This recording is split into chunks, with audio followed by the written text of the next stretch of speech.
Acronyms and actually four-letter words, unfortunately, have always been a favorite of mine.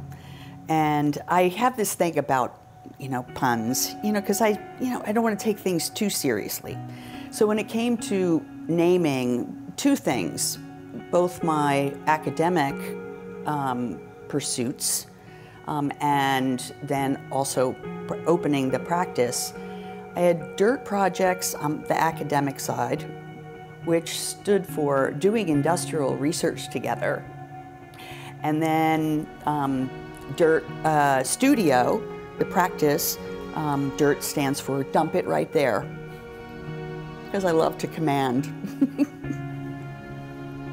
The Oberlander Prize has the potential to elevate the public appreciation and understanding of landscape architecture and all the significant contributions that landscape architecture makes to our lives. One of the powerful aspects of the Oberlander Prize in landscape architecture being awarded to Julie Bargmann is the clear signal that it sends to the landscape discipline that those who were working on the margins are those who are creating the most innovation often. When people think about Julie Bargmann's contributions to landscape architecture, they generally think about her interest in industrial landscapes and her affection for their roughness, her capacity to transform them to places of delight. I think they'll realize that Julie's work, as much as being the work of a designer, is the work of a storyteller, and that a landscape architect can start to be the choreographer of landscape space to tell stories about communities and the places that surround them. I have been called the Toxic Avenger. And I'm like, really? Do I want to strap on that cape? And in a lot of ways I do. I want to have that, force to not save people, but to engage them in such a way that they can be, the quoted agents of change, for their landscape. Neighbors, mayors, whoever, right, is going to really be the toxic avengers, for the regeneration of the landscapes that are impacting them. Because I don't believe in a master plan, what I believe in is an action plan. And what I mean by an action plan is a plan that sets some of the structure in place, a structure for a process, design is a verb. And in my experience, that means pieces that get built, areas that get built upon an action plan are open. They're open to influences, say they, are disturbing the neighbors. The neighbors have some input, because the action plan should be open, right, to that kind of metamorphosis and, influences, outside influences. And I believe that when a narrative, a story, is uncovered in the landscape, it aligns with the stories of who that landscape is for. And for me, I feel like we're going beyond the genus loci to talk about a landscape being for the people of that place, that it comes from, really intensely from the place. In a modest way, but also honest way, and still unapologetic way. In a few projects, I remember, urban, especially Urban Outfitters, two comments I got. One was from a designer who is right in the Free People building, building 15, and they look out onto the cherry grove that is, you know, emerging from Barney rubble. And she said, she was like, she recognized me. She goes, "Are you the landscape architect, you know, of the project?" I said, "Yeah." And she goes, "I want to tell you that when those cherries are in bloom, I'm 25% happier." And she goes, "And then I think about them all year."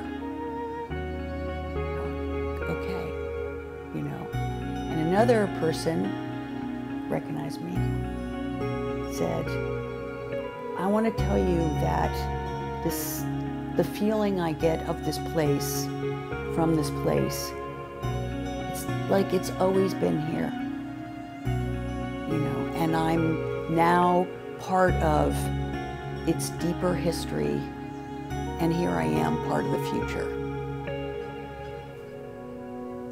Boom. So again, back to kind of fluid, you know, landscapes, I have loved them because they are such a challenge. And I love them because with the folks that have created these landscapes, if they are still around, you know, are of a generation where that work and the byproduct of it literally was progress. No question, you know, about it being progress. So now to, you know, work with them and say, well, you know, you need and we need, and a landscape architect leads, you know, that next cycle of that landscape, you know, to be healthy, to be strong, you know, which is always one of my mantras. And to, once again, I'm going to bring up the word be unafraid, you know. I also will bring up again the idea of stories, of narrative, you know, because once you know the stories, you know, of those complicated sites, you know, you can make sense of it. You can make sense of them. And you can draw in folks that have worked there, you know, if it's not too old of a site. But you could also honor the people who have worked there. And that says a lot about all of our perseverance. A goal of mine with the projects I make in terms of